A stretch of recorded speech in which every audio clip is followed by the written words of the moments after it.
Welcome to Tea Time with the Jackson Center. I'm Kristan McMahon, and I have the pleasure of serving as the president of the Robert H. Jackson Center in Jamestown, New York. We envision a world where the universal principles of equality, fairness, and justice prevail. 2021 is an important recognition year for Justice Jackson, for international humanitarian law, and for the Jackson Center itself. And during the course of this year, we will be celebrating the 80th anniversary of Justice Jackson's appointment to the US Supreme Court, the completion of the 75th anniversary of the Nuremberg trials and the birth of international humanitarian law, and the 20th anniversary of the Jackson Center. And all of those milestones and our planning to commemorate or celebrate them had us looking to the past to see how far we, the law, and the world have come. But we know we cannot rest on our laurels. And so it also had us looking to the future and to try and determine where are we trying to go and how do we get there. And that's a little bit of the story of how we got to our programming theme for 2021, the work left to do. During this year, we are convening conversations about democracy, US and global institutions, human rights, and equity. We have structured our bi-monthly teas a little bit differently this year. Each month has a particular focus. And in June, we are looking at education justice and equity gaps in education. And the first tea each month, which this is designed to provide you with an understanding of the work left to do to achieve equity or to make progress in this area, with usually a specific focus on the law itself. And the second tea each month is geared to showcase those actively doing the work to close this gap. And in today's tea, we get a little bit of both, which is always nice. So we hope each of these programs inspires you to have conversations with your family and friends and your colleagues, and to seek out ways to make change in your communities. So today I am excited to be in conversation with David Sciarra, who has served as the executive director of the Education Law Center since 1996. The Education Law Center was founded in 1973 and serves as the leading voice for New Jersey's public school children, and has become one of the most effective advocates for educational opportunity and educational justice in the United States. The Education Law Center also promotes educational equity through coalition building, litigation support, policy development, communications, research in New Jersey and other states, and at the federal level. And David, I'm so thrilled you could join me for tea today. Well, Kristan, thanks for having me. Happy to be here. So I like to start each of these teas with a foundational question. And I think for the month of June, the question that obviously makes sense is, when we're talking about education and equity or education justice, what do we mean by that? What is your definition of that? So I think that our focus at the Education Law Center has been on our core mission, which is ensuring all children access opportunities and the resources they needed to succeed in school and succeed in life. So I think if we're talking about educational equity and justice, it really relates to all children, and all means all.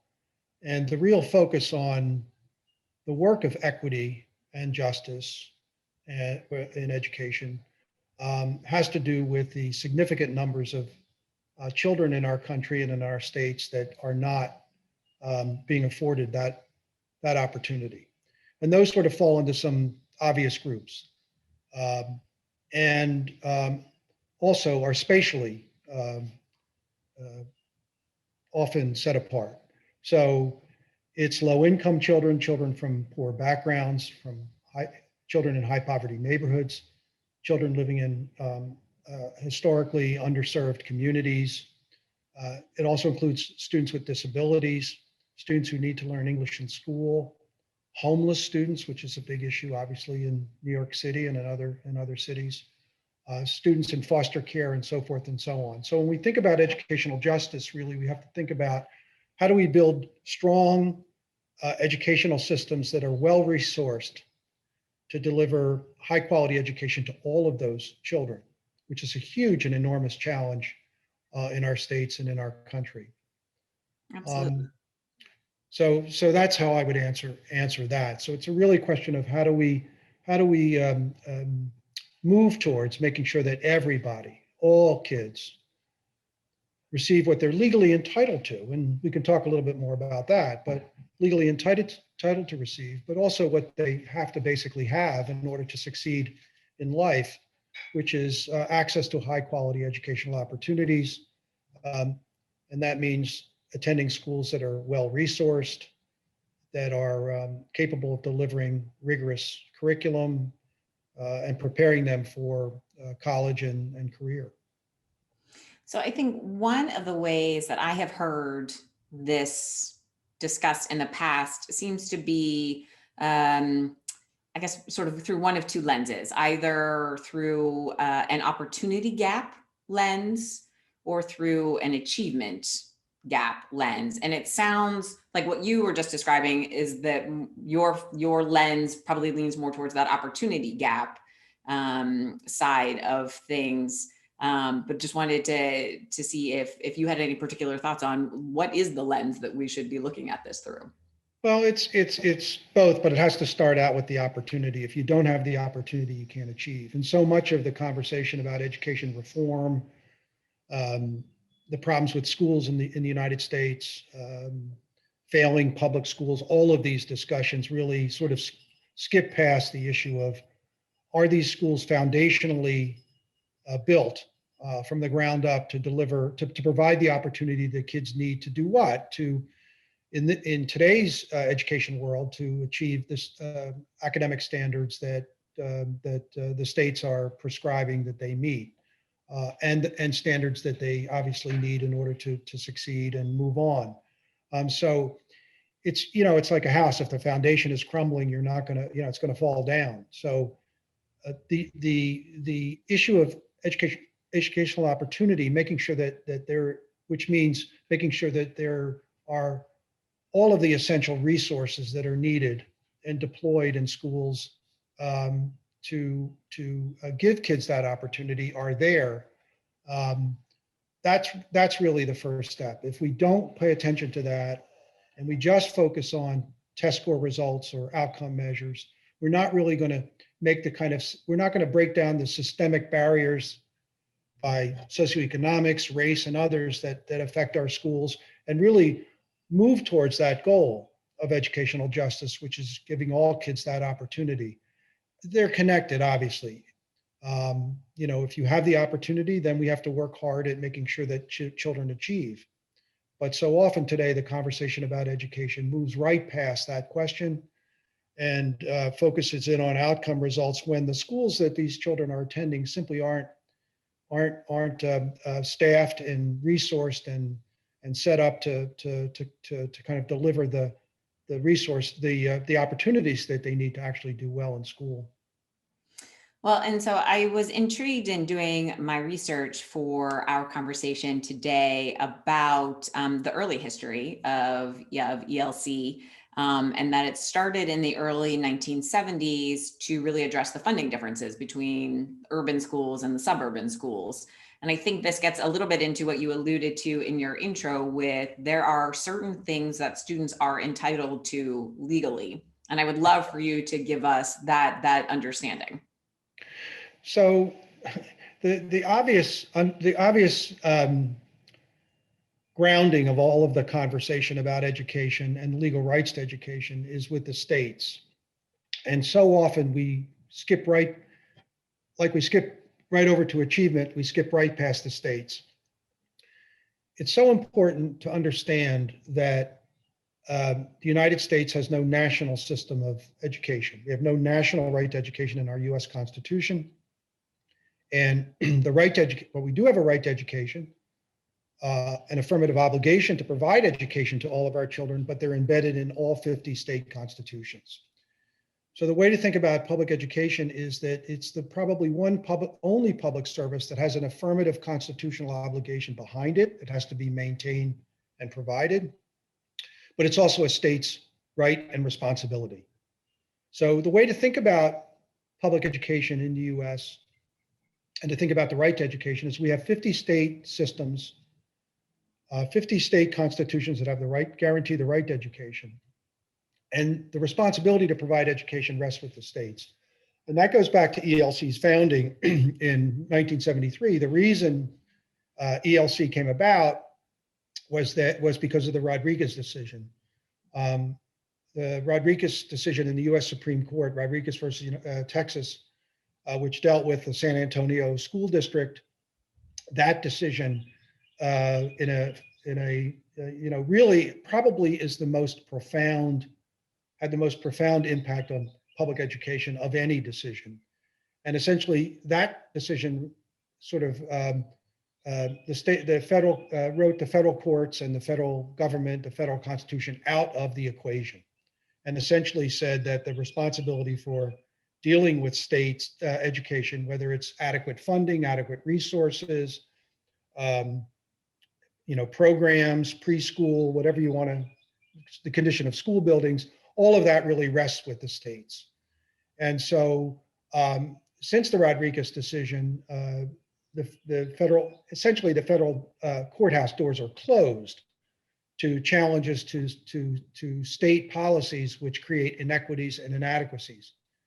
And so ELC was formed because there were folks in the foundation world and the advocacy world that said, well, we have to take on the states. We tried to get the federal courts involved in looking at the funding disparities in Texas, which frankly still exist today, more than 40 years later. And we have to really focus on the states and enforcing those state constitutional rights in state courts. And so we were, ELC was given a grant from the Ford Foundation. The Ford Foundation back then funded a lot of state-based efforts. The founder of ELC actually had the foresight to know that he should create an organization because this is going to be a long haul. And so ELC was born out of that. And ever since then, our focus really has been on enforcing the right to education, primarily the right that all children have in their states. So if you're a child in New York, you're entitled to what is called a sound basic education under the New York Constitution. If you're in New Jersey, you're entitled to a thorough and efficient education, which is the language of the New Jersey Constitution. The constitutional provisions vary. Most of them go back to the late 1800s. Some of them are more modernized through constitutional conventions in the states and are stronger. So there's the language varies, and also the role of the courts in each state has varied over the years. But back to ELC, our core mission has really been focused on the states. We strongly push the reality that the responsibility for educating our children rests with the states. It primarily rests with state elected officials, with state legislatures and governors. And frankly, that's where all the action is. They control all the money. They control how schools are governed. They control whether your buildings are falling down or are in good shape. They control whether you have access to preschool or not. All of these things are really determined in state capitals by state legislatures and governors. And I really believe, I've come to believe after 25, 26 years of doing this work that the public really doesn't have an understanding of that. We tend to talk about US public schools or US public education when there is no US public education system. And when you pick up the media every day, pick up the New York Times or pick up any newspaper, what you're going to read about are school districts or schools or charter schools. Most of the coverage of education goes right past the one governmental entity that's legally responsible for education, and that's the states. So that's where we have to focus in my view. I don't think there are people who talk about, I've been in many conferences and meetings where a lot of advocates and lawyers and very smart people get up and say, well, it's time to go back to the federal court to try to overturn Rodriguez, or it's time to get the federal constitution amended so that there's a right to education in the US Constitution. Frankly, I don't think that's going to happen anytime soon. And so what we need to do is turn our attention to the folks that are responsible for educating our children. And that is lawmakers in state legislatures and governors in state capitals. Okay, and that makes sense. I think for me, I also wondered, is the state level, although from an administrative standpoint, I don't think you'd want to get smaller. But I feel like, most of the power within the individual school districts or at that level is at that more local level, that most of the decisions that are impacting, whether it's the funding or the curriculum or what have you, are actually done even at that more micro level than at the state level. Is my impression of that correct? I would push back on that and ask you, Kristan, to rethink that, and your listeners to rethink that assumption. So when you think about state systems and the state responsibility, so essentially what these constitutional provisions say at the end of the day is state legislatures and governors, but state legislatures in particularly, are obligated to maintain and support a system of free public schools available to all children resident in that state. That's essentially the obligation. All of the policies that affect local school districts, in fact, even the creation of local school districts, is a matter of policies that are decided in the state capitol, in the state legislature. So when you think about districts, they're creatures of the state. They're legal constructs of the state. They were set up, you can go to any state, go to the New York law books, and what you'll find is a statute that creates school districts. Recently, legislators have in the last 20 years, created charter schools. Where do charter schools come from? Charter schools are essentially a alternate means of governance. Well, let me say it this way. Charter schools are like districts, a governance structure established by the state to deliver on its responsibility to educate kids locally. So charter schools, vocational schools, regional schools, school districts, these are legal constructs of the state that are there to carry out the state's obligation. And all of the policies that really get to this question of opportunity in local school districts and schools emanate with the state. And the biggest one is money. All of the money, in one of the court rulings in our big school finance case in New Jersey that we've been litigating for years called Abbott versus Burke, this goes back to 1990, our Supreme Court has said that all money for public education in our state is state money in the sense that it's controlled by the state. So what that means is that the amount of state aid that you might get, a school district may get off of state revenue, state taxes, income taxes, so forth, sales taxes, so forth and so on, and the amount of money you can raise off the local property tax is determined by the state legislature. So the money that the district has in its budget is a policy decision that was made in Albany or Trenton or Harrisburg, take your pick. And so until we come to grips with that, now, does the district have roles to play that were delegated to them by the state in the way the funding is used, is allocated, making sure that it's effectively and efficiently used? Of course they do. But it's also the state's obligation that their districts perform well too. So the state has the overarching responsibility to make sure that the whole system works. And that's a kind of very fundamental legal and policy and advocacy and principle that I don't think Americans understand. I don't think lawmakers tend to understand, appreciate it. A lot of legislators are themselves even blind to the responsibility they have. Parents don't understand it. Folks in the Beltway down in Washington really don't understand that. And so my own view, Kristan, is that we have to come to terms with the fact that the state is the state when it comes to education. And that if a district doesn't have sufficient funding to meet the needs of its school children, particularly districts that are serving high concentrations of low-income children, children of color, kids who are, have special needs, it really flows back to the state's failure to put in place a finance regime that governs the whole system that makes sure kids what they have.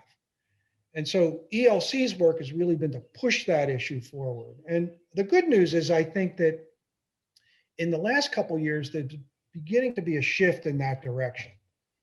I think that I think there was a long period where we hoped that the federal government was going to come in and save the day on education.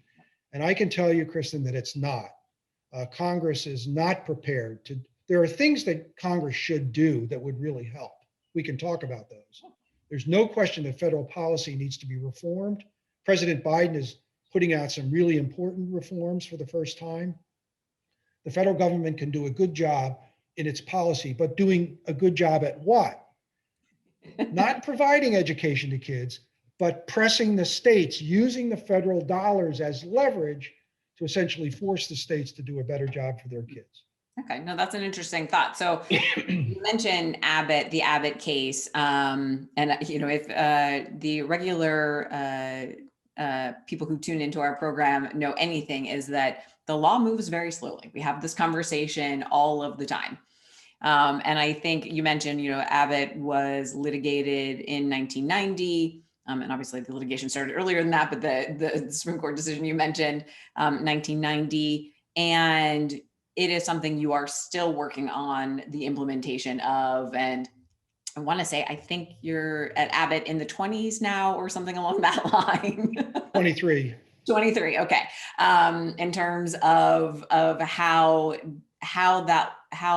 that decision is being implemented and moved forward. And so I'm curious, are the issues that we have been talking about, actually, let's go back to 1990 with the Abbott decision. Are the issues the same? Are they becoming more nuanced? Is it that, we advance this far down the road and then run into a challenge or interpretation and either go back or pause and then trying to drive it forward? I'm just curious as to what is this trajectory? Well, that's a great question. And there's a lot of issues in there that sort of need to be unpacked, I guess, a little bit. And so I'll try to wade in. I go back to the state elected state officials. And so my thinking about this has changed a lot. And I've come to realize that the issue of advancing educational equity and justice in the state's responsibility to provide that is essentially a political process. Okay. So it's in the politics and state legislatures. So the states that have done well kind of move the ball forward in the last, say, 20, 30 years, and we do have really good examples of that, are states where there's been strong political movements in state legislatures, leadership by governors, to make some very hard decisions about increasing taxes, allocating state revenue, especially to communities that may not be politically powerful in the legislature, so forth and so on, a whole host of difficult issues that they've made. So litigation, so I say that to say that litigation needs to be, this kind of litigation, suing states to get more funding and all of that, which has happened in virtually all the states. And there's litigation going on now in 10, 12 states as I speak. So, and it's episodic. The litigation needs to be seen as a tool, in other words, a component of what needs to be a broader political strategy that is holding legislators to account from year to year for the education of children. Okay. So we have to, and we're starting really doing a lot of work on this, and I think a lot of philanthropy is moving in this direction to understand that we have to build strong, sustained political campaigns. And I mean that with a small p, I'm not talking about Republican or Democrat, because frankly, in my experience, you have to fight with both parties over this stuff. But you have to build this capacity to advocacy capacity that it brings together educators, administrators, school people, teacher unions, teachers, parents, civil rights groups around an agenda of pressing for improvements in the financing and the operations of the state system in the state capital. Litigation like Abbott has played a role in that because if you're lucky enough to have a Supreme Court that's willing to wade in, and in many states we do, in some states we don't, that and to push the issue. Essentially, what they're doing in the Abbott litigation, or whether it's the campaign for fiscal equity litigation in New York, litigation that's going on right now in New York. There's a case in North Carolina that's been going on for 20 years that's heating up right now called Leandro versus North Carolina. Kansas, Washington, places like that. New Mexico has a case that's, the judges are pushing. What the judges are really doing in their orders is they're saying, legislature, governor, you have to respond to this. So they're putting pressure from the courts, leverage on the courts for a political response. The other way to say this is that even if you win in court, which has happened in New York, happened in New Jersey, and a number of other states, it all goes back to the legislature, because at the end of the day, it primarily involves legislators having to make the tough political decisions to increase revenue for education and to drive that revenue to where it's needed the most. And those are typically communities that are racially and socioeconomically segregated. Mm-hmm. And so I think it's kind of a bit of a long answer. So with Abbott, we've used the courts at times along the way in the Abbott case, and we've been fortunate to be able to keep the court engaged over all these years. In some states, you have to bring a second case, like in New York. We had the campaign for fiscal equity case. Now we have two cases that are going on in the New York courts right now. The follow-up. Kansas has had several rounds of litigation, so forth and so on.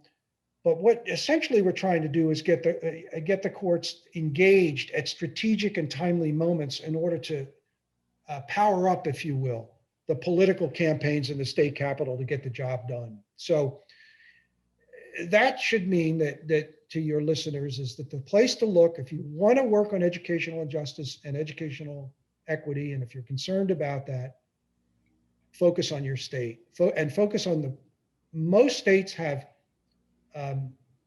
political campaigns for school finance reform, for expanding preschool, for addressing the poor condition of school buildings. They're going on. We need to do a whole lot more to get folks engaged in that.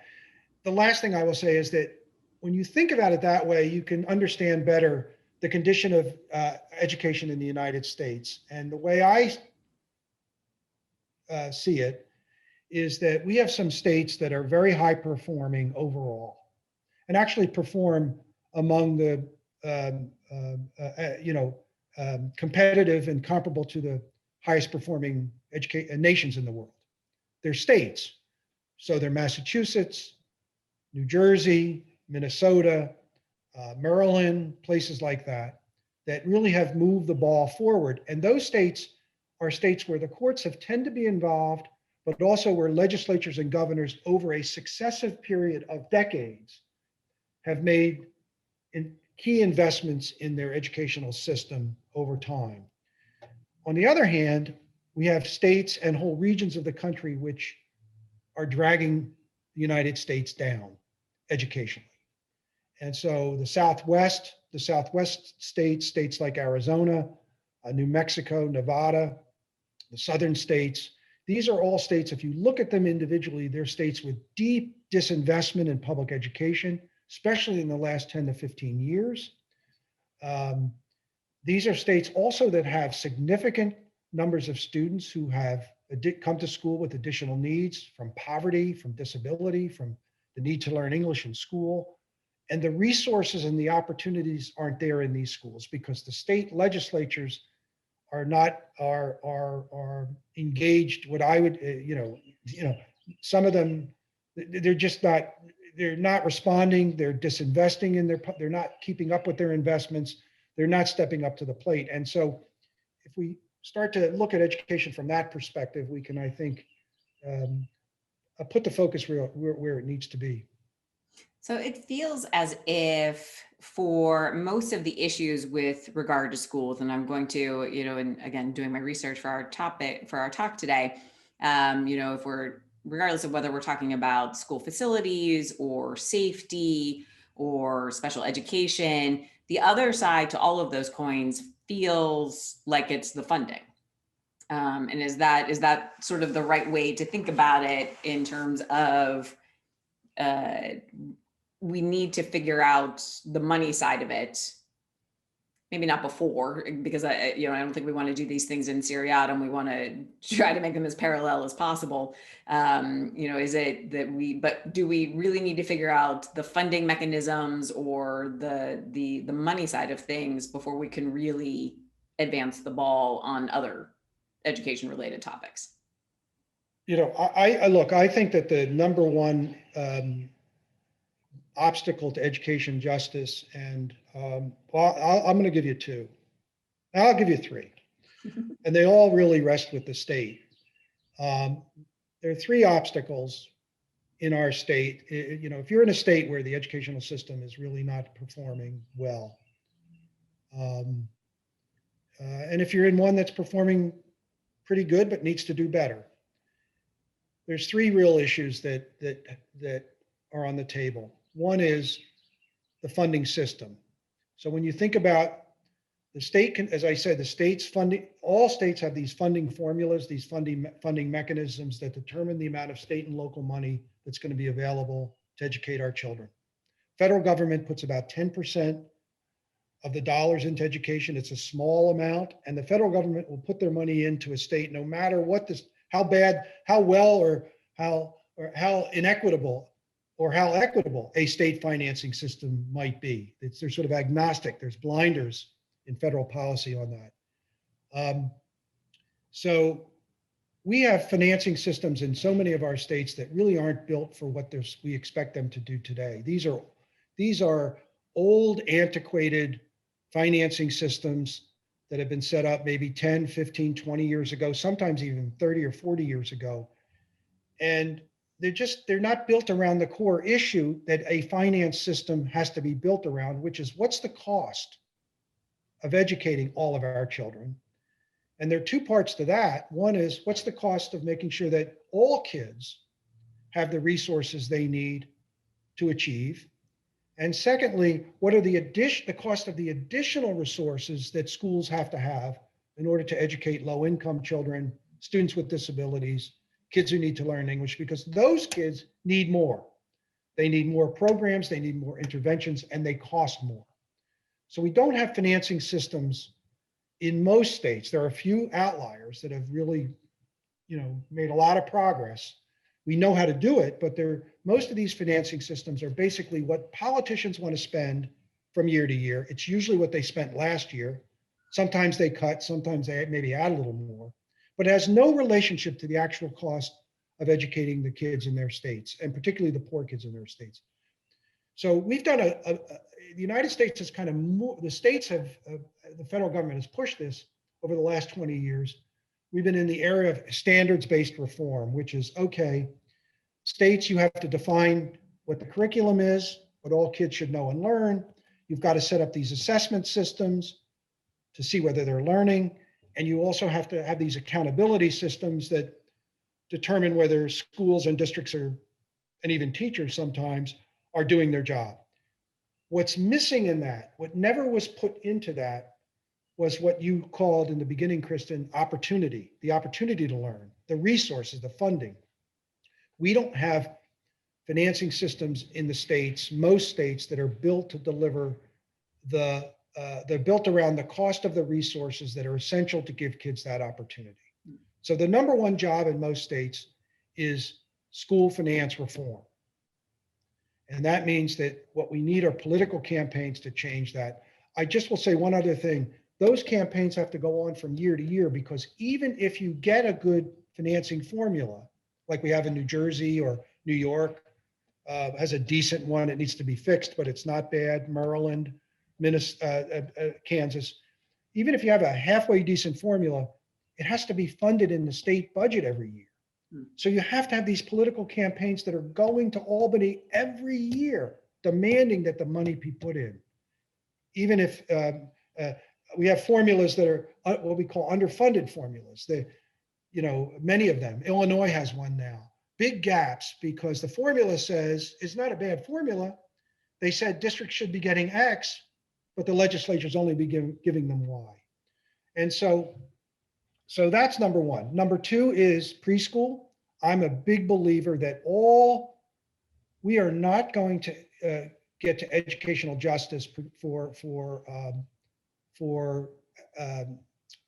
students in poverty, students of color, students that are marginalized, until we get all children in our states in a well-planned, high-quality preschool program starting at age 3. All the European nations do it. If you live in France, you go to school starting at 3. It is essential that we begin in the United States in our states and across the country to recognize that we've got to do that. Without doing that, kids are going to continue to come to kindergarten already behind. And so we have to have early education systems that are high powered and linked to K-12, and that are making sure that kids are education ready when they start kindergarten. And the third thing is a condition of our school buildings, which we often don't talk a lot about. You know, we have 11 states, I think it's 11 or 12 states that provide no support money to local school districts for school building replacement and improvements. What does that mean? It means the only way you can replace an antiquated school or fix a school that needs major repair, or even, as we're talking now in the pandemic, dealing with HVAC, heating and cooling, making schools ready to reopen, is through local money, and usually through the local taxpayers having to decide to approve a bond and tax themselves. That is at the core condition of the deplorable condition of so many school buildings around the country. And until this is where the federal government could really step up. We've had no real big infrastructure initiative that's focused on pushing the states to address this. Many states, as I said, are doing almost nothing about this, and it just continues on and on. We have to make sure that right to education in the states, that a component of that is the right to attend a school that is safe, not overcrowded, and educationally adequate to deliver the kind of program that we expect our kids to have. And that's the third big thing. So sort of these 3 buckets of opportunity, resources, if you will: funding, so that the money is there to pay the teachers, to hire the counselors, the nurses, to deal with school safety, to make sure that we have programs in place that prevent discipline, kids being suspended or expelled. You can go on down the line. Kids that are trauma, kids that need extra help, that there's counselors, social workers available, so forth and so on. The money has to be there for that. Second thing is early education. And the third thing is making sure that when you go to school every day, you get to go to school in a building that's safe and conducive to learning.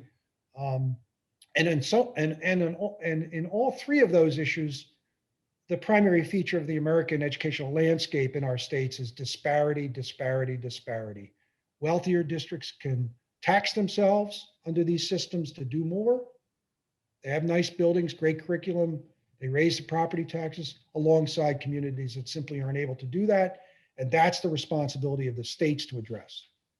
Well, and you mentioned as part of this, you think that the expansion to pre-K is something that is critical for our educational system. And that is one of the proposals that the Biden administration has recently made.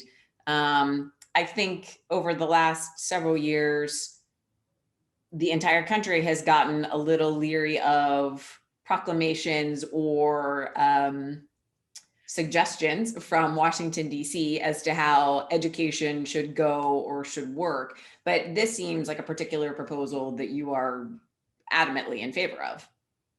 Well, I actually think, when President Obama came in 2008, some of us were really pushing him to take on pre-K. There was a real opportunity then. A lot of Republican states, it's one program that has actually sort of bipartisan support out in the states. Oklahoma, which has terrible school funding, its K-12 schools are seriously underfunded. has a pretty decent investment in early education. So, when President Obama was there, he decided not, he went off in a different direction and I think missed the opportunity. I think President Biden is now pushing it and including it in his proposals. Here's the challenge. Here's another way to think of the challenge with the federal government. What we need to start thinking about doing in our states is on pre-K is what we've done in New Jersey because the court ordered it. We have to unify into a coherent system of high quality early education, well-staffed, certified teachers, small classes, all of it. Of the system that the kids are in. So right now, many kids are in childcare centers, federal Head Start, and public school classrooms. They're completely disconnected. The quality is totally different. They're generally underfunded. They don't have the resources to do what needs to be done. So what we've been able to do in New Jersey with the Abbott program is to unify those three strands, bring them together around a set of high quality standards administered by the education department and with the resources and funding necessary to build a unified high powered program that's available for all kids. So what the federal government I think needs to do is to really come to grips with that. We spend a lot of money on childcare for 3 and 4 year olds, a lot of money on federal money, state money, a lot of money on Head Start. There's a lot of money for public schools. What we need to step back and think about is how do we build strong systems of the delivery of early education linked to K-12 that unifies all three of them. I think that the Biden administration wants to go in that direction. That's a heavy lift. And I think all of us need to support that. That would be really helpful if the federal government weighed in and started to move the states. It's going to take a long time, but started to move the states using their money as leverage in that direction. Got it. Okay. I'm going to remind our audience at this point that if they have any questions to please put it in the chat as we continue our conversation. You don't have to wait for anything in particular. One thing I want to talk to you about, David, because we are talking to Raymond Pierce later on this month as another aspect of the education justice conversation, and I think that they're involved in this campaign, but the Public Funds, Public Schools campaign, along with the Southern Poverty Law Center. And so would love for you to talk a little bit about that campaign. Yeah, so Public Funds, Public Schools is a campaign that we started, ELC and Southern Poverty together, Southern Education Foundation, a lot of organizations have supported it. So the issue there is vouchers. So we need to talk a little bit about vouchers. There's been a real surge in many states to divert scarce public tax dollars to private education in the form of various types of voucher programs. It's growing. Florida is now diverting about $1 billion in taxpayer dollars to private schools. Those, when they do that, they often do not essentially regulate those private schools, and they're free to discriminate. So they're sort of unaccountable, unregulated, able to discriminate outside the public school system, but significant amounts of, in some states, growing tax dollars that are being diverted to private education. Public Funds, Public Schools, we decided to do it because somebody needed to stand up and say, wait a minute. In so many of these states, the public school system is already deeply and severely underfunded.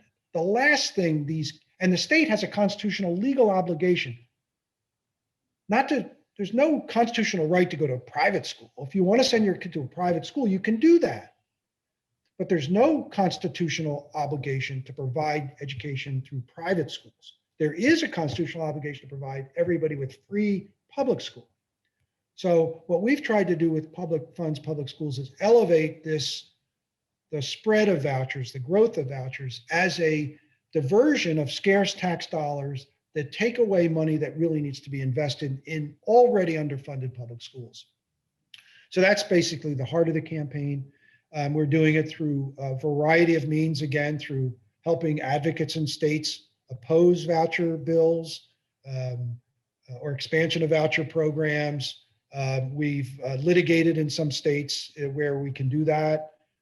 Research, we're doing a lot of, we've got commissioned a lot of research to show that these programs really don't help kids.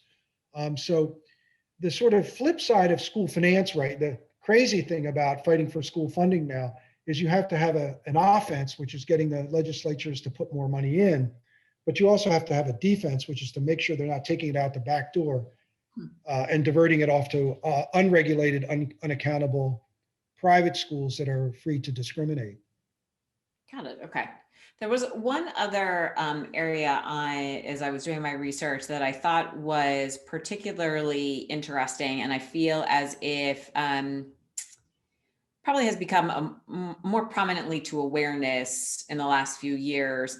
And that's, and I think I would loosely lump this under some of those safety conversations that we were having earlier, but it's about the education rights of children who might be homeless or undocumented. And my recollection from my public school days was I lived in a certain area, therefore I went to these schools.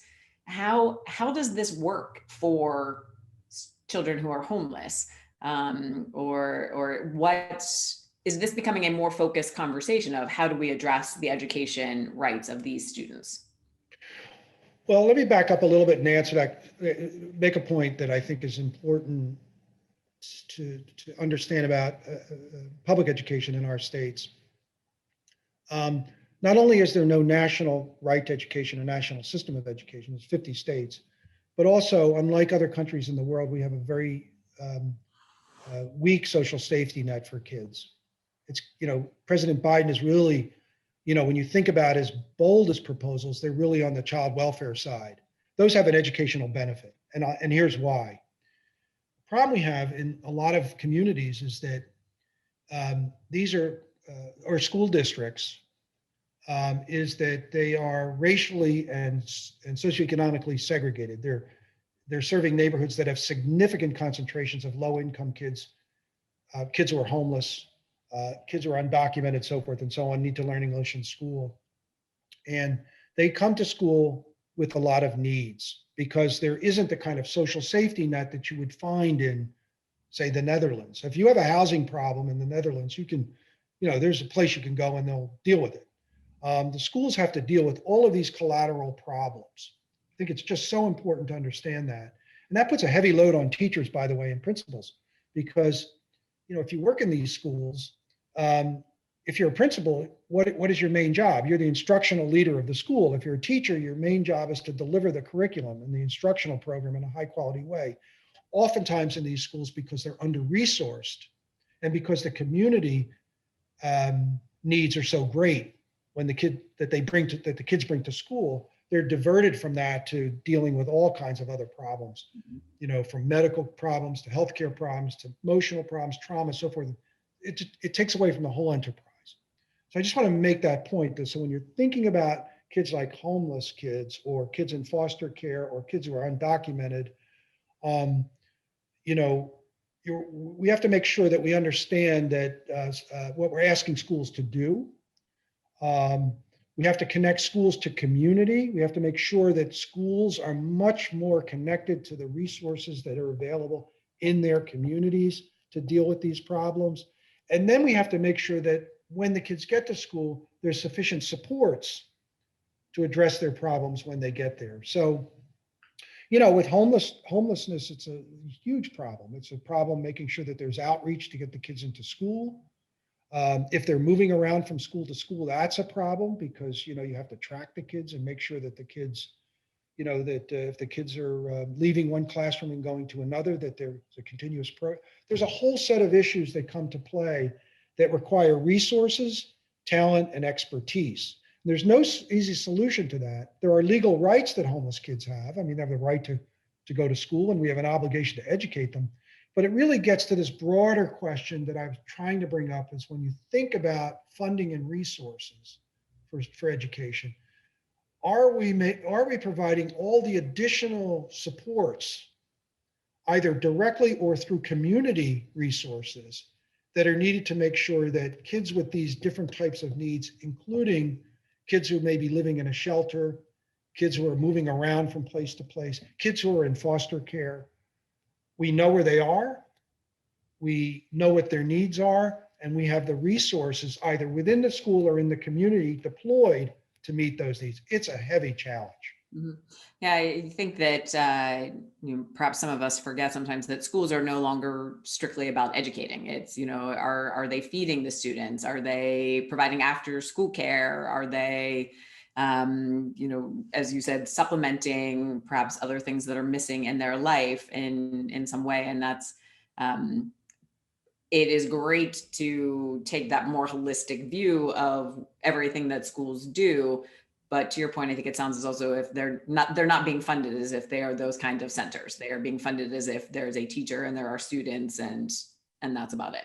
Yeah, there's a core legal constitutional principle when in the Abbott case. There's a lot of really important aspects to those rulings, but one of them that's the most important is our Supreme Court said that the right to a thorough and efficient education, if you're in a poor urban community, if you're in a community, they were talking more about cities, but it could be rural, it could be inner suburban, it doesn't really matter. If you're a poor kid in a poor community, you need more than kids who are in affluent communities. We have it backwards in this country, right? The kids that are most advantaged and get the most resources from their families, from their communities, have the most resources at school. The kids who need the resources the most have less.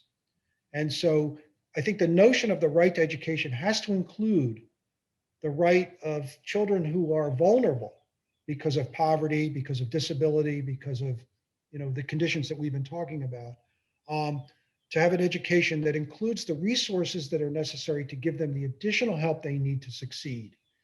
If that help and some of that help is non-academic. It's social supports, it's guidance counselors, it's social workers, it's having access to psychologists. And that doesn't necessarily mean that the schools actually have to fund it or provide it. Those resources could be in the community, but they must be connected and available. So that's a really important notion that I think we just kind of move past to when we start to talk about the achievement gap. Oh, let's just look at the test scores. What's behind those test scores? And are the schools really equipped to deal with the kids who are at the lower end of the performance, measures or whatever that's being. So you raise a really good point, and it's one that I don't think we do a good enough job of really educating the public at large about the significant challenge that public schools that are serving high poverty communities or communities that are racially or socioeconomically isolated, so forth and so on, or have high concentrations of kids who are mobile, who are homeless, whatever it is. How difficult the challenge is to educate those kids, and really making sure that the schools have all that they need to do that. It gets back to that racial justice question. Well, and so, I think one of the last topics I want to cover with you is part of the CARES Act and the America Rescue Plan is a fair amount of influx of monies to support schools as they reopen, as they're trying to address perhaps some of these challenges. I'm suspecting more like along the lines of like the internet connections or things along that line. But what would be your hope for the impact on the states, since I'm assuming ultimately that's sort of the master purse controller of these funds coming into the state, to how they're going to use these monies to address some of these challenges or some of these concerns? So I think one thing to keep in mind, though, about the federal money, it sounds like a lot, but we put out a report just recently, I think in January, about the amount of money that was lost in the decade from 2009 to 2018 after the Great Recession. When the Great Recession hit, states cut their education budgets. And what we looked at was whether states had put the money back, in other words, reinvested in education. And what we found was that as a result of the Great Depression and the failure to reinvest, by 2018, states had collectively lost $600 billion in revenue for the schools, basically. Wow. Lost $600 billion across the states. And you go down each state and you can gauge that. So we're coming out of the pandemic hit. When the pandemic hit, we were in a period of, not even beginning to come out of a decade of deep disinvestment in public education. So I just think to keep the dollars in mind. Yeah, no, that's Now, important. that said, the federal money is very helpful. I think if we look at it as what Congress intended it for, which is to provide schools with resources over the next 2, 3, 4 years to deal with the impacts of the pandemic on kids. So what schools and districts need to do is really spend that money very carefully on the kinds of things that that impacted students and their schools in the pandemic. And the biggest ones are learning loss or learning delay, I should say, the hundreds and the millions of kids who now are going to be coming back into school in September, having experienced significant delays in learning because they were, offline, or they weren't connected, or even if they were connected, they lost a lot of ground. So the primary focus, I think, of all that money has to go into bringing in a lot of extra resources on a fast track basis over the next 2 to 3 years to make sure that we kind of repair the damage, if you will, or get those kids back academically on track. Particularly tough, and some groups of kids are really affected by that, like kids with disabilities. The other thing is you can use the money for building improvements. So we've been urging districts to fix your, if you don't have a heating and if your school has no cooling, air conditioning, and in the Northeast we know how many days are going above 80 now anyway. HVAC, these sort of things, a new roof, use the money for that. That's something that will have long-term dividends. Make sure that the digital divide, as we've called it, is closed. Try to use those resources for that. So there's a host of things related to the pandemic that they need to spend that money on and spend it wisely. And why do I say that? The fundamental thing about this federal money to understand is it's one-time money. Mhm. So when it's spent, it's gone. It's not coming back. It's not like formula funding, your year-to-year formula funding. So you have to make sure that you don't put yourself in a position where you're making the kinds of investments that require sustained funding over time. You're aware of that. You're making these short-term investments in the kinds of resources that you need to get through the pandemic.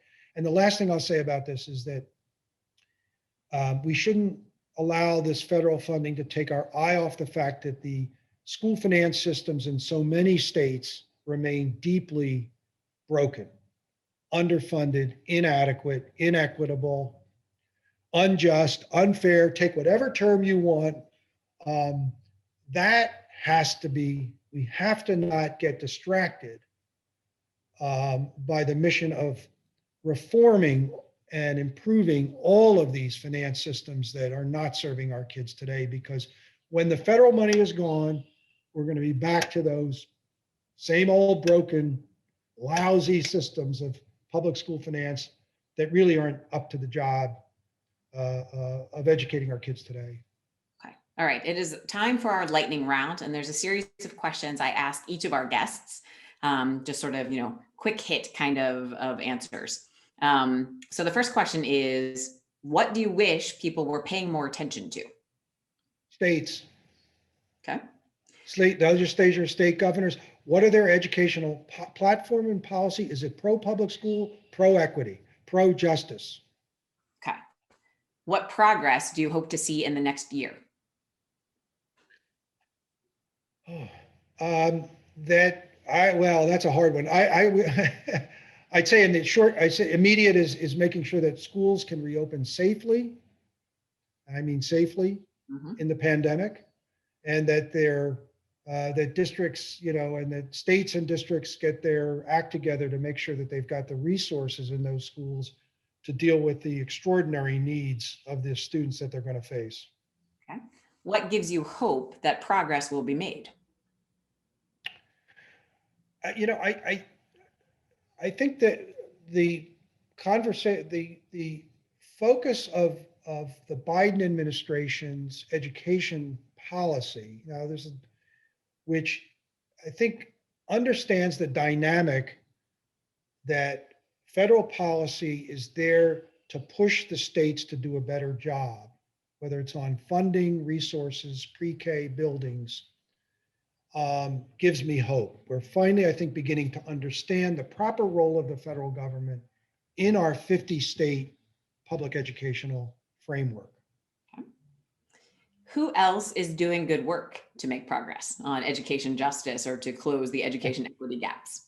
Lots of people. I mean, there's hard to really, I think here's what I'll lift up. I lift up the work that's going on by, there's a network called the Partnership for Educational Equity and Rights, and a group of funders and foundations that have come together called the Resource Equity Funding Collaborative. And they're all basically focused on how do we build these strong political campaigns in our states that are pro-public education, pro-public school reform, want to fix the broken funding formulas, want to hold legislators accountable for performance. So those folks that are out in the states, and there are many, many, many groups, we work with them day in, day out. Couldn't even begin to name them all. I'm lifting all of them up because that's the hard work. The hard work really is in the states and in the state capitals. And a lot of folks are doing that right now. Okay.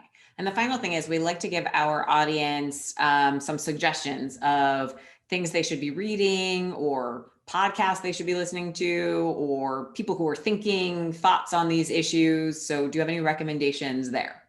I'm going to give one of ours because I think it's so important right now. We did a report that actually the Gates Foundation funded. It was a year-long study of successful school finance reforms in 4 states. We looked at Kansas, Washington State, Massachusetts, and New Jersey over a period of 20, 30 years. It's called From Courthouse to State House and Back Again. You can get it on our website. I would urge everybody to read it. It really kind of lays out a lot of what I'm trying to say here. I think it really talks to us about what we need to do to get our states to really step up to the plate and fulfill the legal obligations that they have to our children and achieve educational justice. So that's a piece that I would strongly recommend. And I think I think I'll leave it at that. Okay, that's perfect. All right. I guess the other thing the last report, we do an annual report card on school funding, the condition of school funding in the states, called Making the Grade. Is how fair is school funding in your state? It's very simple to read, very easy. You don't have to be a school finance expert to read it. Take a look at that as well. I think those are 2 good resources that'll give you a sense of the sort of magnitude of the problems that we face and where the challenges lie. Okay, perfect. Thank you. So I'd like to thank our audience for joining us for tea today. A couple of upcoming program notes so you can mark your calendars. Please join us for tea in 2 weeks on June 24th. We will be continuing our exploration of equity gaps and education justice with Raymond Pierce, who is the president of the Southern Education Foundation. And also on June 24th, that Thursday is particularly busy for us, at 7 p.m. We are doing a program in partnership with the Roger Tory Peterson Institute, and we'll be hosting a panel discussion on environmental law that is part of RTPI's Art That Matters project. And this particular discussion is tied to an exhibit they just opened yesterday called The Art of the Osprey. So that program is free. It does require pre-registration on Roger Tory Peterson's website. That's rtpi.org. And we hope to see you all there. And David, thank you so very much for joining me for tea today. Pleasure.